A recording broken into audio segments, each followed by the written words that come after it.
स्वागत है आप सभी का एक और न्यू वीडियो पर। देखिए, अगर आपने अभी एमपी बोर्ड के 10th और 12th के बोर्ड एग्जामिनेशन दिए हैं, तो यहाँ पर एक अपडेट सामने आ रही है जिसमें कि 2 बड़ी स्कीम बंद करने की बात की जा रही है। अभी जो बंद करने की बात हो रही है, इनमें से एक तो स्कीम है जो कि आपको सिर्फ एमपी बोर्ड में दी जाती है और कहीं आपको नहीं दी जाती है। एंड सेकंड जो चीज़ बंद की जा रही है, वो एक तरीके से बोर्ड एग्जामिनेशन का पार्ट ही था, वो कोई स्कीम तो नहीं है, पर बच्चों को एक मौका तो देना ही पड़ता था, एक चांस देना ही पड़ता था। किसी भी बोर्ड से आप हो, सीबीएसई बोर्ड से हो, एमपी बोर्ड से हो या फिर किसी भी अदर स्टेट बोर्ड से हो, ये चांस आपके पास होता था। पर इनको बंद करने की बात की जा रही है, डिस्कशन हो रहा है अभी। क्या है पूरी अपडेट आगे आपको बताता हूँ, वीडियो एंड तक बने रहिए। नहीं तो सब्सक्राइब के साथ-साथ नोटिफ़िकेशन आइकन शुरू से ऑन करके रखिएगा। बोर्ड एग्ज़ामिनेशन की ऐसी इन्फॉर्मेटिव वीडियोज़ मैं आपको आगे देता रहूँगा। अब देखिए, जिन 2 चीज़ों को बंद करने की बात की जा रही है, उनमें से फर्स्ट है आपकी पूरक परीक्षा यानी कि आपके सप्लीमेंट्री एग्ज़ाम एंड सेकंड है आपके रुक जाना नहीं स्कीम जो कि आपको सिर्फ एमपी बोर्ड में दी जाती है। ये दोनों क्या होती हैं इसके बारे में मैंने आपको बता दिया था। अगर आपको जानना है कि एमपी बोर्ड में मैक्सिमम कितने सब्जेक्ट में सप्लीमेंट्री दी जाती है 10th या फिर 12th में, तो आप ये वीडियो डिस्क्रिप्शन से चेक कर सकते हैं। काफ़ी अच्छे से मैंने आपको बताया था। सेकंड जो स्कीम होती है वो होती है आपकी रुक जाना नहीं योजना।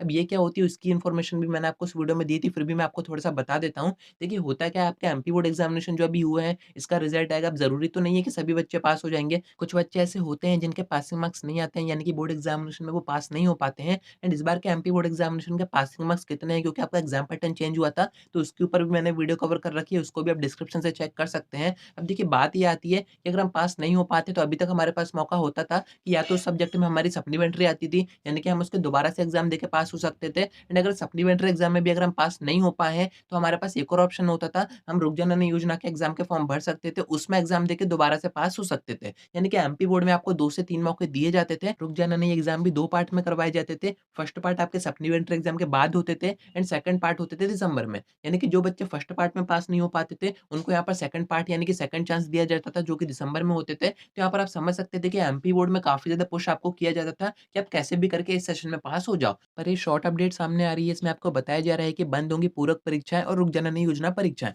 अब पूरक परीक्षा मैंने आपको बता ही दिया कि आपके सप्लीमेंट्री एग्ज़ाम होते हैं। अगर आपके बोर्ड एग्ज़ामिनेशन में 1-2 सब्जेक्ट में आप पास नहीं हो पाते हो, तो यहाँ पर उस सब्जेक्ट में आपको सप्लीमेंट्री दी जाती है, उसके आप दोबारा से एग्ज़ाम देके पास हो जाते हो। सेकंड आपके रुक जाना नहीं योजना, जिसके बारे में पूरी इन्फॉर्मेशन मैंने आपको अभी दी है, तो इन दोनों को बंद करने की बात की जा रही है। यहाँ पर काफ़ी बच्चे पूछ रहे थे कि इसी सेशन से क्या ये सारी चीज़ें बंद हो जाएँगी? एंड अगर बंद हो जाएँगी तो ऐसे में तो काफ़ी नुकसान हो जाएगा, क्योंकि हमें दोबारा से ये रिपीट करना पड़ेगा, कोई मौका ही नहीं रहेगा हमारे पास दोबारा से पास होने का। सप्लीमेंट्री अगर बंद हो जाती है या फिर रुक जाना नहीं योजना बंद हो जाती है, तो आपके पास एक ही ऑप्शन है कि नेक्स्ट सेशन में आपको दोबारा से एडमिशन करके दोबारा से एग्ज़ाम देने होंगे, तभी आप पास हो पाओगे। तो देखिए, ये जो अपडेट सामने आ रही है, इसको अगर आप और अच्छे से पढ़ेंगे, वैसे तो ये शॉर्ट अपडेट है, बाकी इसके बारे में मैंने कुछ गवर्नमेंट टीचर से भी डिस्कस किया है। मैं आपको बताता हूँ कि हुआ क्या है। ये जो योजना है, रुक जाना नहीं योजना या फिर आपका जो सप्लीमेंट्री एग्ज़ाम का सिस्टम होता है, जो कि बोर्ड एग्ज़ामिनेशन का ही एक पार्ट होता है, जो कि आपको दिया ही जाता था, इसको अभी बंद नहीं किया जा रहा है इस सेशन में, यानी कि 2023-24 में कुछ भी चीज़ें अभी चेंज नहीं की जा रही हैं। ये आपके नेक्स्ट सेशन की बात हो रही है। एंड अगर आप इसको पढ़ेंगे तो यहाँ पर आपको एक कन्फ्यूज़न ज़रूर से होगा, यहाँ पर सेमेस्टर की बात हो रही है। अब हो क्या रहा है, नेक्स्ट सेशन में काफ़ी सारी नई-नई चीज़ें आने के चांसेस हैं,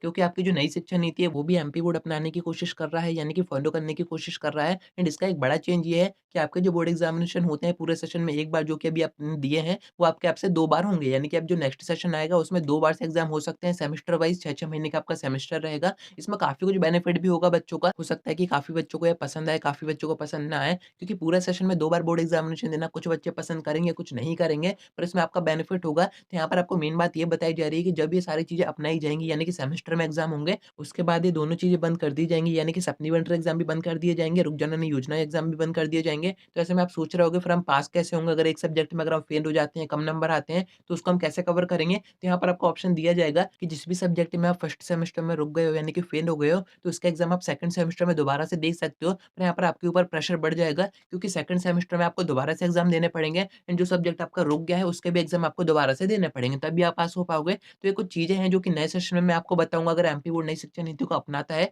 तो वो सारी चीज़ें मैं आपको अच्छे से बताऊँगा। बाकी आपके जो भी फ्रेंड्स हैं जो कि न्यू सेशन में आ रहे हैं, नेक्स्ट सेशन में आ रहे हैं, तो उनको ज़रूर से इन्फॉर्म कर दीजिएगा कि हो सकता है कि ये सारी चीज़ें आगे हों। तो कनेक्टेड रहिएगा, अपने फ्रेंड्स में ज़रूर से वीडियो शेयर कर दीजिएगा। आज की वीडियो में इतना ही। कोई डाउट आता है कमेंट करके पूछ सकते हैं, या फिर आप मुझसे इंस्टा पर डीएम करके बात भी कर सकते हैं।